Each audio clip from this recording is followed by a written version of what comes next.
Una vez más, entras con nosotros a este espacio de escudriñando su palabra. Hoy, en la serie La Fe de Jesús, entramos a la lección número 14, que se titula La Iglesia Verdadera. Quédate con nosotros.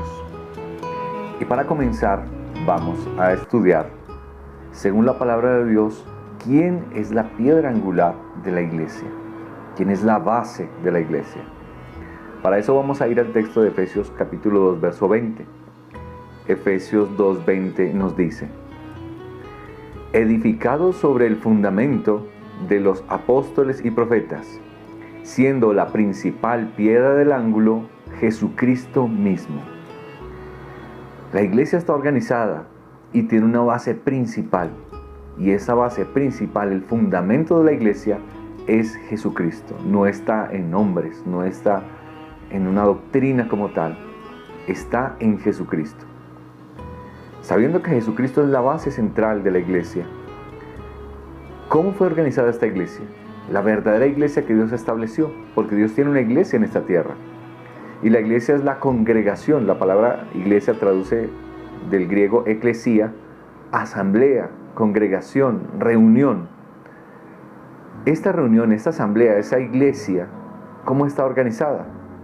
¿Cuáles son algunos de esos dones que Dios le dio a la iglesia, a los miembros de la iglesia, para que pudieran funcionar y pudiera ser edificada la iglesia? Vamos a leer entonces Efesios capítulo 4, versos 11 y 12.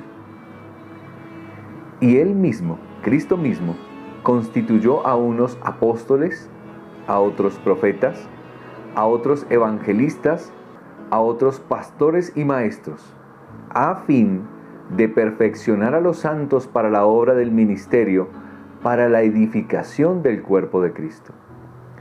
Entonces notemos cómo Dios ha dado dones a su iglesia, le ha dado capacidades y ha asignado ciertas responsabilidades dentro de la iglesia. Aquí mismo lo mencionan: a unos profetas, a otros evangelistas, a otros apóstoles, pastores y maestros. Todos estos dones Dios los dio a su iglesia para que la iglesia fuera edificada, como lo dice aquí, como el cuerpo de Cristo, a fin de cumplir, dice allí, la obra del ministerio. Obviamente para predicar el evangelio y para que Cristo pueda regresar pronto por nosotros. Esa misión que Dios le dio a su iglesia, el mejor ejemplo y el mejor modelo de esa misión lo dejó el mismo Señor Jesucristo. ¿Cuál es esa triple misión que tiene la iglesia? Para eso vamos a leer allí el Evangelio de Mateo, capítulo 4, verso 23. Y nota lo que Jesús hacía mientras estuvo en esta tierra, dejando el ejemplo de lo que debe ser la iglesia. Recorría Jesús toda Galilea, enseñando en las sinagogas de ellos, predicando el evangelio del reino y sanando toda enfermedad y toda dolencia en el pueblo. Claramente Jesús nos muestra en su ejemplo lo que la iglesia debe hacer. 3 cosas hacía Jesús. Bueno, y una cuarta. Primero que todo dice que recorría Jesús toda Galilea. Es decir, la iglesia debe salir, recorrer. No esperaba que la gente llegara a Él, sino que Jesús salía y recorría Galilea. ¿Y qué hacía? ¿Cuáles eran esas 3 cosas que hacía? Enseñaba en las sinagogas. Primero que debe hacer la iglesia, enseñar. Segundo, predicaba el evangelio del reino. ¿Cuál es la segunda tarea de la misión de la iglesia? Predicar el evangelio. Y tercero, dice que sanaba toda enfermedad. Es decir, esto es lo mismo que la iglesia debe hacer: enseñar, predicar y sanar. Esa es la triple misión de la iglesia.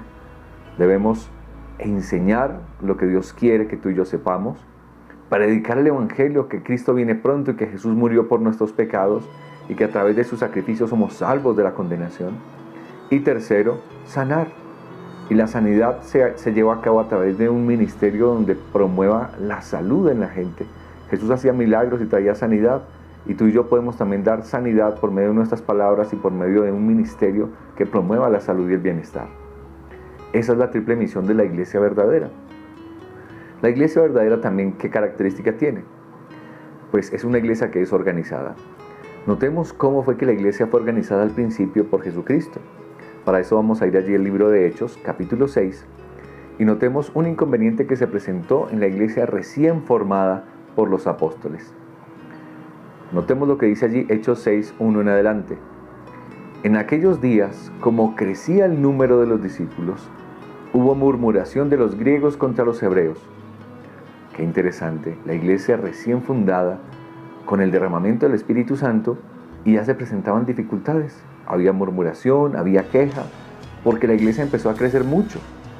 Dice allí que la queja era que las viudas de aquellos eran desatendidas en la distribución diaria. Los griegos contra los hebreos estaban discutiendo porque están atendiendo a estas viudas y nosotros no, y la distribución, se repartían alimentos, se atendía a la necesidad de la gente, pero donde hay mucha gente hay dificultad. Entonces los 12 apóstoles convocaron la multitud de los discípulos y les dijeron: no es justo que nosotros dejemos la palabra de Dios para servir a las mesas. Buscad pues, hermanos, de entre vosotros a 7 hombres de buen testimonio, llenos del Espíritu Santo y de sabiduría, a quienes encarguemos de este trabajo, y nosotros persistiremos en la oración y en el ministerio de la palabra. ¿Qué hicieron los apóstoles cuando vieron que la iglesia creció y se empezaron a presentar dificultades? No solo los 12 se encargaron de la tarea, sino que escogieron, dice allí, a 7 hombres de buen testimonio, llenos del Espíritu Santo, íntegros, para que ellos se encargaran de esta tarea, de este servicio. Ahí es donde se fundó el ministerio del diaconado. La pregunta que nos deberíamos contestar en esta hora es: ¿cómo debiera entonces de gobernarse la iglesia? Como lo hicieron los apóstoles. Ellos, al ver la necesidad, empezaron a crear ministerios y a darle orden, organización a la iglesia. Porque si hay algo que rige la verdadera iglesia, es el orden. La primera ley del cielo es el orden. Los ángeles están organizados. La iglesia en la tierra también debe estar organizada. Nota cómo lo menciona la primera carta de los Corintios, el capítulo 12, versos 25 y 27. Para que no haya divisiones en el cuerpo, recuerda que el cuerpo es la iglesia, el cuerpo de Cristo. Para que no haya divisiones en el cuerpo, sino que todos los miembros se preocupen los unos por los otros, versículo 27, vosotros pues sois el cuerpo de Cristo y miembros cada uno en particular. Todos somos un cuerpo. Y si la iglesia es el cuerpo y cada uno de nosotros es un miembro del cuerpo, solo imagínate, si, como dice un canto de los niños, si el ojo le dice al pie: ya que no soy nariz, no me siento muy feliz. ¿Qué sería si los ojos no tuvieran a los pies? Y si los pies no tuvieran las manos? Y si cada uno de los miembros del cuerpo no contara con el otro, pues no podría ser un cuerpo. Cada parte es importante y cada uno cumple su función. Algunas tal vez las vemos más importantes que otras, pero cada miembro del cuerpo requiere de cumplir con su tarea, o si no el cuerpo se vería afectado. Y para eso se requiere un orden, una organización. Así funciona la iglesia de Dios. Y la iglesia verdadera en esta tierra es una iglesia organizada. Ahora, ¿qué características tiene esa verdadera iglesia? Vamos a ir a leer el Evangelio de Juan, capítulo 13, verso 15. ¿Qué ejemplo sigue la iglesia verdadera? Dice el versículo 15: porque ejemplo os he dado, para que como yo os he hecho, vosotros también hagáis. La verdadera iglesia de Cristo en esta tierra sigue las pisadas y el ejemplo de Jesús. Tienes que ver que la iglesia de Dios ha de obedecer y hacer tal cual como Jesús lo hizo. Ese es nuestro ejemplo, no el del hombre, no el de ninguna organización, ninguna institución en la tierra, sino que Cristo mismo es el ejemplo de la iglesia. ¿Cuáles son las características de la verdadera iglesia? Vamos a ir allí al libro de Apocalipsis 12:17. Porque aunque la iglesia siempre ha existido, desde que Jesús la fundó, a través de los años ha pasado por diferentes etapas. Tú lo puedes ver en el libro de Apocalipsis. Justamente hay una profecía que muestra los periodos de la iglesia a través de la historia hasta la venida de Jesús. Pero nosotros que hemos llegado al tiempo del fin, Dios nos muestra que tiene la iglesia unas características especiales. ¿Cuáles son esas características? Nota cómo lo dice Apocalipsis 12:17. Entonces el dragón se llenó de ira contra la mujer. Esto es profecía, y los símbolos proféticos se interpretan con la misma Biblia. ¿Quién es ese dragón? La Biblia nos dice que el dragón es la serpiente antigua que se llama Diablo y Satanás. Lo dice allí mismo en Apocalipsis 12. El dragón, Satanás, se llenó de ira contra la mujer. Y la mujer representa a la iglesia. Lo dice el libro de Efesios. Que así como Cristo amó a su iglesia, los esposos deben amar a sus esposas. Porque la iglesia es como la mujer de Cristo. El dragón entonces se llenó de ira contra la mujer, contra la iglesia. Y se fue a hacer guerra contra el resto de la descendencia de ella, el remanente, los hijos de esta iglesia apostólica, contra los que, y aquí da las características, guardan los mandamientos de Dios y tienen el testimonio de Jesucristo. Hay dos características principales que destacan a la iglesia en el tiempo del fin, y es con la cual Satanás tiene guerra. Aquí dice que Satanás le fue a hacer guerra a los hijos, al remanente de esta iglesia.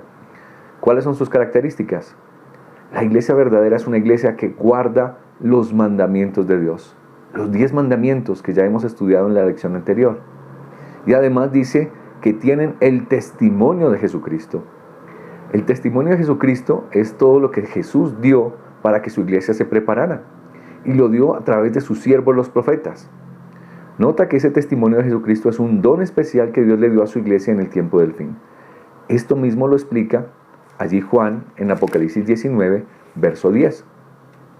Nota cómo lo dice Apocalipsis 19, 10, describiendo esta escena que acabamos de leer. Dice Juan: yo me postré a sus pies para adorarlo. Cuando se apareció un ángel y le estaba dando la revelación del Apocalipsis, dice que Juan se postró a los pies del ángel, pero el ángel le dijo, pero él me dijo, mira, no lo hagas. Yo soy consiervo tuyo y de tus hermanos que mantienen el testimonio de Jesús. Adora a Dios, porque el testimonio de Jesús es el espíritu de la profecía. Vamos a detenernos un poco en esto y vamos a mirar varias lecciones que encontramos aquí. Primera que me llama la atención: Juan se postró ante un ángel, un ser santo que está en la misma presencia de Dios. Y a pesar de que era un ser santo, angelical y espiritual, Juan se postra a sus pies, pero el ángel no acepta que se postre. Él le dice, no te postres delante de mí. Él me dijo, no, dice, yo me postré, pero él me dijo, mira, no lo hagas. Yo soy un siervo tuyo y de tus hermanos. Si un ángel no aceptó la adoración de un hombre, ¿por qué de pronto un hombre en esta tierra sí aceptaría la adoración de otro hombre? Dejó esa inquietud en la mente. Porque hay alguien en esta tierra que reconoce que es representante de Dios en la tierra y acepta la adoración de los hombres, cuando ni siquiera los ángeles lo aceptan. Porque reconocen que el único que merece adoración es Cristo Jesús, es Dios. Sin embargo, el ángel le dice que se levante y le dice, yo soy un consiervo tuyo y de tus hermanos que mantienen el testimonio de Jesús. ¿Recuerda lo que leímos en Apocalipsis 12, 17? Que una de las características de la iglesia es que tienen el testimonio de Jesús. Pues aquí el ángel te explica lo que es el testimonio de Jesús. Dice, adora a Dios. El testimonio de Jesús es el espíritu de la profecía. Dios le ha dado a su iglesia en el tiempo del fin un don especial. El espíritu de poder interpretar el mensaje profético. Y mira qué interesante. Si en este momento estamos interpretando estos versículos de Apocalipsis, es porque estamos recibiendo ese don de poder interpretar la profecía. La verdadera iglesia en el tiempo del fin es una iglesia que interpreta y conoce el mensaje profético y que puede, en base a ese mensaje profético, vivir su experiencia final en esta tierra. Entonces notemos las características de la iglesia. La iglesia está fundamentada en Cristo Jesús. La iglesia verdadera es una iglesia que está organizada, no puede ser átomos independientes trabajando de manera independiente. Es una iglesia que se organiza y trabaja en ministerios para el bien y el crecimiento del cuerpo de Cristo. La iglesia verdadera es una iglesia que cumple una triple misión: enseñar, predicar y sanar. Y además la iglesia de Cristo es una iglesia que, dice allí, guarda los mandamientos de Dios y además tiene el testimonio de Jesucristo. Vimos que es ese don de poder conocer el mensaje profético en el tiempo del fin. Mis apreciados, tú puedes buscar las características de esta iglesia en el mundo entero. Debe ser una iglesia que guarde los 10 mandamientos, por ende guardará el sábado. Y tiene un don especial donde puede interpretar la profecía. La iglesia adventista ha reconocido que ese don profético ha sido dado también en el tiempo del fin, a través de un mensaje profético específico para poder conocer el tiempo en el que estamos viviendo. No puede ser que simplemente estemos pensando a la deriva sin saber qué va a pasar. Dios le ha dado luz, preciosa luz, a su iglesia para que sepa en dónde está en el tiempo del fin. Ya que conoces esas características de la verdadera iglesia y puedes empezar a buscar, a identificar si la iglesia en donde estás es la que cumple con estas características, ¿qué deberíamos hacer? ¿Qué deberíamos hacer en base a lo que hemos visto hoy? Nota lo que dice Hechos capítulo 2, verso 41. Mira lo que dice la palabra de Dios. Así que los que recibieron su palabra fueron bautizados y se añadieron aquel día como 3,000 hombres. ¿Qué deberíamos hacer según este texto? Si ya has encontrado la iglesia que guarda los mandamientos de Dios, que es una iglesia organizada, que es una iglesia que predica, enseña y que además procura el bienestar de la salud de las personas, así como lo hace la Iglesia Adventista del Séptimo Día, promoviendo un régimen de salud donde la gente pueda vivir sanamente. Si has encontrado esa iglesia, ¿qué deberías hacer? Dice aquí. Pues deberías unirte a esa iglesia, como lo dice aquí. Así que los que recibieron su palabra, al recibir la palabra de Dios, fueron bautizados y se añadieron aquel día como 3,000 hombres. ¿A qué se añadieron estos hombres? A la iglesia que estaba siendo fundada. Si tú y yo hemos conocido y reconocido el mensaje de la palabra, aceptando el llamado de Cristo Jesús, debemos ser parte de la iglesia, aquí lo dice, a través del bautismo. Aunque más adelante miraremos en una lección lo que es el bautismo, por ahora Dios te está haciendo una invitación a ser parte de la iglesia, que es baluarte de la verdad y que es la iglesia la que se prepara para el encuentro con Jesús. Además, ¿qué deberíamos hacer? Mira lo que nos dice segunda de Pedro, capítulo 1, versos 10 al 12. Mira lo que nos dice la palabra de Dios. Por lo cual, hermanos, tanto más procurad hacer firme vuestra vocación y elección, porque haciendo estas cosas jamás caeréis. De esta manera os será otorgada amplia y generosa entrada en el reino eterno de nuestro Señor y Salvador Jesucristo. Por esto, yo no dejaré de recordaros siempre estas cosas, aunque vosotros las sepáis y estéis confirmados en la verdad presente. ¿Qué deberíamos hacer? Así como yo estoy haciendo ahora, lo estaba haciendo Pedro en aquella ocasión, recordándole que deben perseverar, mantenerse firme, ser fieles, porque un poquito más y el que ha de venir vendrá y no tardará. Dios ha dejado una iglesia en esta tierra, una iglesia que guarda los mandamientos de Dios y que se prepara para el pronto encuentro con Cristo Jesús. Esa iglesia verdadera sigue el ejemplo de Cristo. Y en el tiempo del fin, aunque sea difícil, aunque haya aflicción, permanece de la mano del Señor Jesucristo. Quisiera ser parte de esta iglesia. Yo quisiera hacer una resolución como cada vez. ¿Crees que Jesús fundó una iglesia? La iglesia verdadera en esta tierra. Jesús mismo lo dijo. En esta tierra hay muchos rediles. Pero a esas ovejitas que tengo en esos rediles, dice Jesús en Juan 10, a esas debo llamar, y habrá un solo redil y un solo pastor. ¿Deseas unirte a ese redil y ser parte de esta iglesia final hasta el fin? Si lo quieres hacer, te invito para que juntos oremos. Bondadoso Dios y Padre, te damos gracias porque una vez más nos hablas a través de tu palabra y nos muestras que tú has establecido una iglesia en la tierra, una iglesia organizada con un propósito firme de predicar el Evangelio y preparar un pueblo para la venida de Jesús. Hoy entendemos que tu iglesia, la iglesia verdadera, es una iglesia que guarda los 10 mandamientos. Tal vez algunos de los que escuchan este estudio reconocen que en su iglesia no se están guardando los 10 mandamientos o en la congregación en la que están.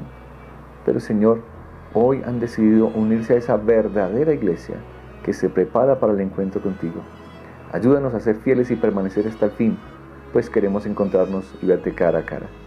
Gracias te damos y pedimos tu bendición en nombre de Cristo Jesús. Amén. Mis apreciados, Dios les bendiga y no olviden continuar en esta serie de la fe de Jesús, de este espacio de escudriñando su palabra. Bendiciones.